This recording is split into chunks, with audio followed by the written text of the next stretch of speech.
오늘 본문은 이스라엘 백성들이 가장 먼저 전쟁을 치른 사건을 기록하고 있습니다. 오늘 이 본문의 앞절의 내용은 우리가 잘 알고 있는 출애굽한 이스라엘 백성들이 홍해바다를 건너고 그 기쁨 가운데 드디어 이 광야길로 하나님의 인도하심의 길로 나아가는 내용이 앞부분의 내용입니다. 그러니 이들이 그 걸음을 걸어가면서 여기저기에서 하나님께서 행하실 그 놀라운 역사를 서로 이야기하며 흥분되어져 있었을 것입니다. 근데 그 기쁨, 그 은혜가 채 가시기도 전에 어떤 일이 발생되어지냐면 아말렉이 이스라엘의 가장 연약한 부분을 공격하며 들어오기 시작합니다. 성경은 그 부분을 끝부분이라고 말을 합니다. 앞부분 우리가 잘 알고 있듯이 이스라엘은 그 모든 진영이 움직일 때 그저 오합지졸처럼 누가 어떤 사람들은 앞에 서고 어떤 사람은 뒤에 서는 게 아니라 하나님의 법에 따라서 그 행진을 행했습니다. 근데 그 법에 따라 움직일 때 그래도 연약해지는 부분이 끝부분이죠. 우리는 이런 일들을 이스라엘 역사를 뿐만 아니라 유럽, 중세 그 시대의 전쟁사를 봐도 이 부분은 쉽게 이해가 됩니다. 끝은 연약한 것이죠. 근데 그 연약한 부분을 아말렉이 집요하게 치고 들어왔다라는 것입니다. 그리고 이러한 현실의 문제는 사실은 우리가 신앙생활할 때 그리고 올 해를 또 살아갈 때 겪는 문제이기도 합니다. 하나님의 은혜가 우리의 삶에 충만합니다. 그리고 올 한 해 하나님께서 이루실 역사가 기대도 되고 소망도 되고 은혜도 되고 감사도 됩니다. 그래서 여기저기에서 올해는 하나님께서 어떤 은혜를 더하실까? 전혀 그런 분위기가 아닌 것처럼 계셔서 또 하나님께서 올해 어떤 은혜를 부어주실까? 막 기대하면서 여러분 한 해를 시작하셨잖아요. 그리고 그 기대에 구역에서 모이고 또 선교회에서 모일 때마다 그 기쁨들을 아마 조금씩 나누고 계실 거예요. 그런데 그 기쁨의 역사가 모든 이들을 감동시키고 모든 이들이 하나님께 감사를 드릴 수 있는 역사가 되기 전에 문제가 발생되기 시작하는 거예요. 내 삶에, 내 가정에 아니면 내가 속해져 있는 공동체에 끊임없이 나약한 부분이 공격당하는 듯한 어려움들을 우리가 아말렉이 이스라엘을 치듯이 겪을 때가 있다는 것입니다. 여러분 이런 일들을 겪게 되면 그 기쁨, 그 감격, 그 감사는 곧 사라져버릴 것이고 그리고 어느 순간 우리의 믿음도 바닥을 치는 그런 일들이 발생될 수밖에 없지 않겠습니까?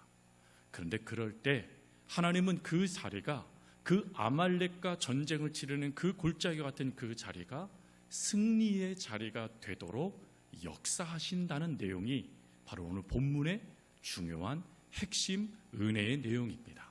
그러면 하나님께서는 어떻게 그런 아말렉과 같은 역사들이 우리의 삶에 현실적인 고통을 주고 괴로움을 줄 때 우리는 어찌하면 이 문제를 타개하고 그 속에서 하나님의 성호를 찬양하면서 올 한 해를 기쁨으로 믿음으로 살아갈 수 있을 것인가?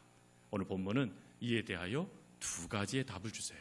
먼저 첫 번째 답은 전쟁의 승패는 골짜기가 아니라 산 위에서 결정된다라는 것입니다. 오늘 분명한 것은 아말렉과의 전쟁이 발생됐습니다.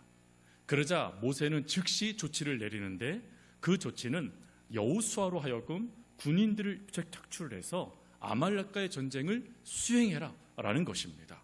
그런데 여러분 보통 전쟁을 수행하게 되어지면 그 전쟁을 이끌어가는 장군은 어찌합니까?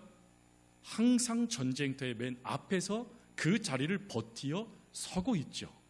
그 장군이 어떠한 위세를 가지고 전쟁을 수행하느냐에 따라 전쟁의 성패가 달라집니다. 그러면 모세가 당연히 지팡이를 들고 전쟁터의 앞에 설 테니 여호수아야 너 나를 보고 담대하게 싸워 이겨라 라고 말하는 게 오히려 더 맞지 않겠습니까? 근데 여호수아에게 뭐라고 말하냐면 나는 전쟁터가 아니라 산 위에 올라가겠다라고 말을 하고 있는 거예요. 그럼 여러분 이게 가능합니까? 힘든 거는 여호수아에게 시키고 산에서 구경하러 올라가는 겁니까? 야 전쟁 이렇게 되네, 어이구 아말렉 얼마 안 되네, 이거 보려고 할까요? 아니죠.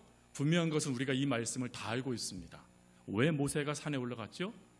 기도하기 위해서였죠. 즉 모세가 그곳에서 현실적인 문제를 겪는 아말렉과의 전쟁터인 골짜기가 아니라 이 전쟁은 하나님의 역사에 달려있다는 것을 모세가 분명히 알았다는 것입니다. 그래서 그는 기도하기 위해서 산 위에 올라갑니다. 근데 그가 기도할 때 성경은 뭐라고 표현하고 있냐면 모세가 기도하면 이기고 모세의 팔이 올라가면 이기고 모세의 팔이 내려오면 지더라 라고 기록하고 있습니다. 즉 이 중요한 것은 모세가 기도를 할 때 그 기도 속에 하나님께서 함께 하셨는데 놀라운 것은 그의 팔에 따라서 이 기도의 성패, 그 전쟁의 성패가 달라지더라는 것이에요. 그러면 모세의 팔에 무슨 능력이 있기 때문입니까? 심지어 그 앞 내용을 보면 모세가 여호와의 산에 올라갈 때 무엇을 잡고 올라가죠? 여호와의 지팡이를 잡고 올라갔다고 이야기합니다. 여러분 그냥 지팡이가 아니에요. 여호와의 지팡이를 잡고 그가 산 위에 올라갔다라고 성경은 분명하게 말씀을 하십니다. 그럼 여러분 왜 여호와의 지팡이를 잡고 그가 올라갔을까요? 이 지팡이가 용했기 때문일까요? 이 지팡이는요 사실은 능력 있는 지팡이인 것 같아요. 왜? 모세가 처음에 바로 앞에 섰을 때 이 지팡이를 내려놓으니까 뭐가 됐습니까? 뱀이 됐죠 여러분. 그것뿐입니까? 모세가요 이 지팡이로 물을 탁 찍으니까 나일강이 뭐로 변했습니까? 피의 강으로 변했습니다. 여러분 더 우리가 알고 있는 홍해바다는 어떻게 갈랐습니까? 모세가 여호와의 지팡이를 들었다라고 성경은 이야기합니다. 그랬더니 갈라졌어요. 반석에서 물은 어떻습니까? 모세가 그 지팡이로 반석을 치니 물이 나왔습니다. 이 정도쯤 되면 지팡이 용한 거 맞지 않겠습니까? 만약에 그 지팡이가 용한 게 맞다라면 하나님이 우리들에게 다 지팡이 하나씩 다 주셨겠죠. 제가 이 말씀을 읽다가 혼자 피식 웃었습니다. 왜 웃었냐면 만약에 하나님이 정말 용한 지팡이를 우리에게 주셨다면 우린 난리 났을 겁니다. 왜요? 그 지팡이를 들고 벌써 한강으로 달려가셨을 거예요. 한강아 갈라져라. 아마 다 한 번 정도는 하셨을 거예요. 제가 왜 이 생각을 가졌냐면 여러분 베드로가 예전 말씀드렸죠. 베드로가 무리를 걸었잖아요. 어렸을 때 이게 너무 감동이 됐어요. 그래서 제가 어떻게 했다고 그랬죠? 기억나세요? 제가 금요기도회 때 말씀을 드렸는데 역시 새해가 되니까 달라진 것 같아요. 제가 그때 어떻게 했냐면 하나님 저도 베드로처럼 믿음이 있습니다. 저 하나님 바라봅니다. 이런 믿음을 갖고 무리를 발을 탁 내디뎠습니다. 어떻게 됐을까요? 어떻게 하셨어요? 퐁당 빠졌습니다. 하나님의 역사가 너무 크고 너무 귀하고 너무 그게 기대가 되니까 해보고 싶은 거예요. 그러니 여러분 하나님이 만약에 우리들에게 용한 지팡이 하나씩 주면 세대씩마다 지팡이 수의식을 하겠죠. 이 지팡이는 하나님의 지팡이니 절대 내 삶에 놓지 말아라. 그럼 여기저기서 그 지팡이 흔들어대고 있겠죠. 그게 성도들의 모습이 되겠죠. 그런데 분명한 것은 이 단어의 이 말씀은 한글로 번역된 내용이고 사실 원어의 내용은 조금 달라요.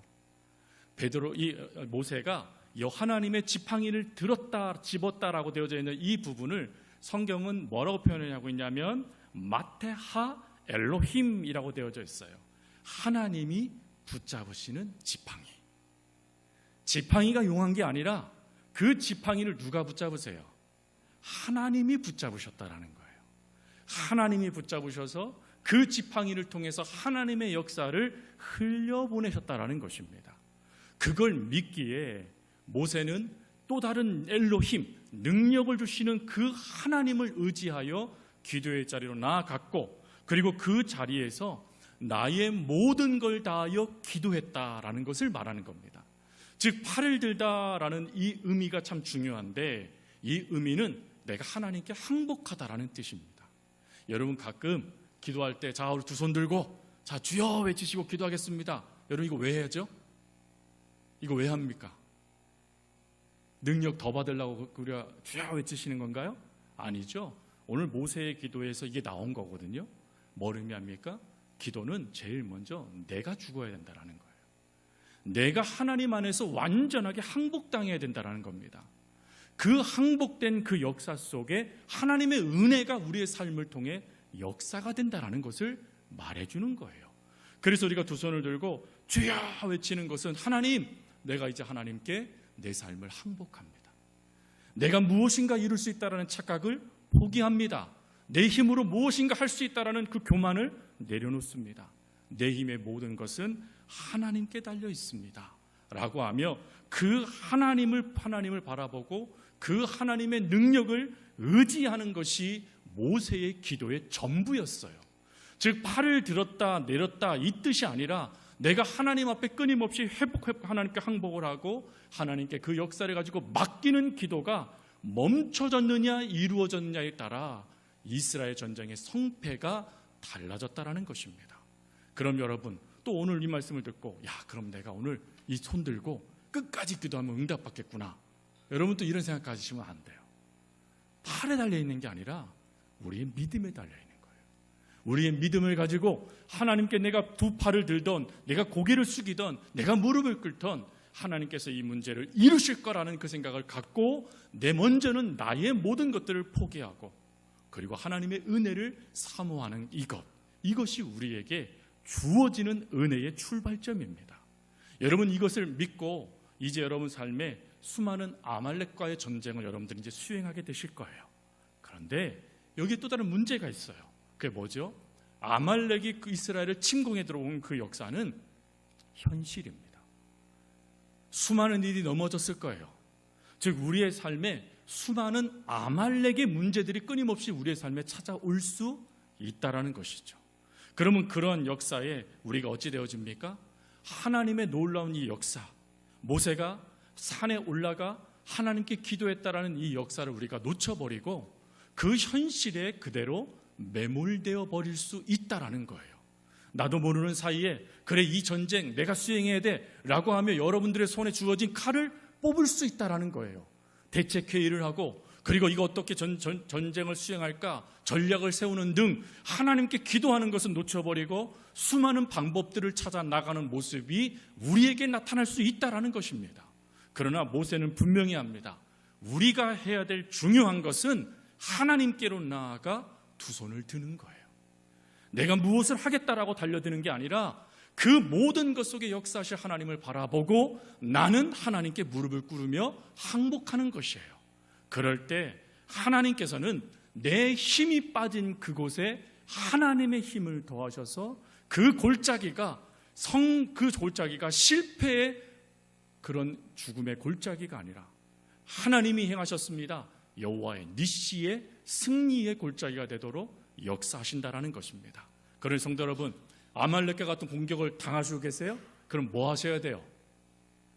기도하시러 오셔야 돼요. 전심을 다하여서요 기도하러 오셔야 돼요.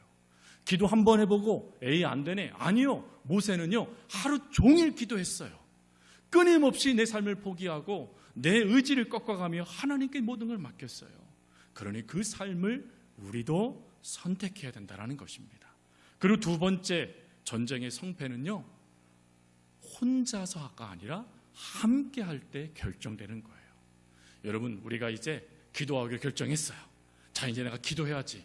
어려운 문제가 닥칠 때마다 그래 내가 가야 될 산은 교회야. 그 교회에서 내가 끊임없이 하나님께 부르짖을 거야. 이미 결정하셨을 거예요. 그런데 문제가 하나가 있어요. 그게 뭐냐면 한계가 있어요. 즉 내 힘으로 모든 것을 하나님께 맡기고 기도할 때 안타깝게도 내 의지가 꺾여지는 한계가 있다는 거예요. 열심으로 하나님께 부르짖고 열심으로 하나님께 매원하고 달려들어도 해결되지 못하는 그 문제 앞에 주저앉는 우리의 현실이 있다는 것이죠. 여러분 우리가 하나님 앞에 기도하면 분명히 하나님 예수님께서 말씀하신 대로 두드려라, 구해라, 그러면 내가 줄 것이다 라는 이 말씀처럼 하나님이 즉시 반응해 주면 얼마나 좋겠습니까? 근데 현실은 어떻죠? 하나님의 응답이 전혀 없는 것처럼 느낄 때가 오히려 더 많아요. 그러다 보니까 수많은 성도들이 어찌합니까? 지쳐요. 수많은 성도들이 포기합니다. 그리고 뭐라고 말합니까? 에이 해봐도 소용없네. 에이 목사님 거짓말쟁이. 기도하면 된다더니 기도해도 소용없네 하는 말들을 우리가 할 수밖에 없는 현실을 겪는다는 거예요. 그러면 내 팔이 어떻게 될까요? 하나님을 의지했던 내 팔이 내려오게 되어지는 거예요. 에이, 소용없다. 내가 이런들 무슨 문제가 해결되겠어? 에이, 하나님께 기도한들 하나님이 응답하시겠어? 응답하셨으면 벌써 하셨겠지 라고 하며 포기되어질 수밖에 없는 현실을 우리가 겪게 된다는 거죠. 여러분, 그럴 때 하나님은 어떤 조치를 취하십니까? 성경 말씀해 보니까 아론과 훌을 예비하세요. 놀라운 것은 하나님께서 모세에게 기도하라 움직이라 하셨을 때 모세는 혼자 올라가지 않아요. 그 곁에 아론과 훌을 함께 대동하여 올라갑니다. 그럼 뭘 의미하는 것이죠? 모세는 알았다는 거예요. 내가 하나님께 기도하고 부르짖어도 내 힘에는 한계가 있다는 걸 알았다는 거예요. 그러나 내 옆에 같이 가는 저들이 내 손을 잡아주고 함께 하나님께 부르짖으면 반드시 이 역사가 이루어진다라는 믿음이 있었다라는 것입니다. 그러니 성도 여러분, 우리가 기억해야 되실 것, 내 힘으로 혼자서는 그 모든 문제를 해결해 갈 수 있는 힘이 약해요. 그래서 우리가 기도 제목을 내는 거예요. 여러분, 우리가 기도 제목을 왜 냅니까? 나 혼자서는 지쳐 쓰러져서 포기되어지는 그 역사를 성도님이 내 기도를 해주시면서 나의 아론이 되어주십시오, 나의 훌이 되어주십시오라고 우리가 믿음으로 간청하면서 기도의 제목을 내어놓는 것입니다. 성도 여러분, 우리 성도들 가운데도 수많은 문제 가운데 오늘도 이 팔이 내려오고 있는 성도들이 있어요. 기도로 하나님께 끊임없이 부르짖지만, 하나님을 향하여 끊임없이 의지하지만 그 힘이 연약해져서 점점점 지쳐가 어쩔 줄 몰라 하는 상황 가운데 아예 무너지고 있는 성도들이 보이실 수 있어요. 그럴 때 우리의 역사는 뭡니까? 방치하는 걸까요? 용기를 가져! 화이팅! 외치는 구호일까요? 아니요. 손을 잡아주는 거예요. 분명한 것은 모세가 먼저 앉을 수 있도록 먼저 돌을 잘 배치해 줘요. 즉 그가 다시금 기도할 수 있는 그 준비를 해줘요. 그리고는 어찌합니까? 손을 양쪽에서 잡아주죠. 성경은 이렇게 말합니다. 팔이 내려오지 않았더라. 성경은 그 역사를 승리로 표현합니다. 성도 여러분, 나 혼자서는 이 기도의 팔은 얼마든지 내려올 수 있어요. 포기되어질 수 있어요. 그러나 내 옆에 있는 지체가 여러분들의 기도를 붙잡아서 손을 번쩍 들어주면 여러분 이 두 손 내려오지 않을 수 있어요. 끝까지 하나님께 들려줄 수 있어요. 여러분, 오늘 우리가 금요기도회가 금요기도회를 왜 나왔죠? 바로 이것을 경험하기 위해서 나온 것입니다. 한번 옆에 분을 보세요. 지친 것 같아요? 아니면 뭐서부터 아이고 망한 것 같아요? 아니면 힘을 좀 내고 있는 것 같아요? 여러분, 그분의 아론과 훌은 우린 거예요. 여러분인 거예요. 여러분들이 그분들의 팔을 붙잡아 줄 때 분명한 것은 팔이 내려오지 않게 되고 이스라엘은 승리하게 되었다라고 성경은 이야기합니다. 바라는 것은 우리 교회는요, 이런 교회가 되어졌으면 좋겠어요. 서로가 누군가의 아론이 되고 훌이 되어지는 것. 그래서 끊임없이 그 역사를 붙잡아서 함께 팔을 붙잡아주며 그 은혜로 운명을 함께하는 공동체, 그 공동체가 우리 교회가 되었으면 좋겠습니다. 오늘 말씀은 두 가지를 이야기했죠. 첫 번째로 우리는 아말렉과 싸움터하는 골짜기가 아니라 우리가 가야 될 곳은 어디죠? 하나님께로 나아가야 됩니다. 그곳에서 우리의 팔을 들고 내 모든 것들을 하나님께 내려놓고 하나님께 기도하며 하나님께서 역사하실 하나님의 팔이 우리를 붙잡아 주시도록 기도해야 됩니다. 그리고 그 기도의 자리에 혼자서는 안 돼요. 혼자서는 지쳐요. 혼자서는 넘어져요. 그러나 내 곁에 믿음의 지체가 내 손을 붙잡아주면 우리는 넘어지지 않아요. 여러분, 반드시 그 기도가 응답받습니다. 그러니 우리가 그 믿음을 가지고요, 오늘 하나님 앞에 정말 열심으로 기도하고, 하나님, 저 지체, 저 권사님, 저 집사님, 저 장로님의 아론과 훌이 제가 되겠습니다 라고 이야기하면서 후에 여러분들 옆에 있는 이들도 놓고도 함께 기도하는 그런 기도의 제가 될 수 있기를 주님의 이름으로 축복합니다.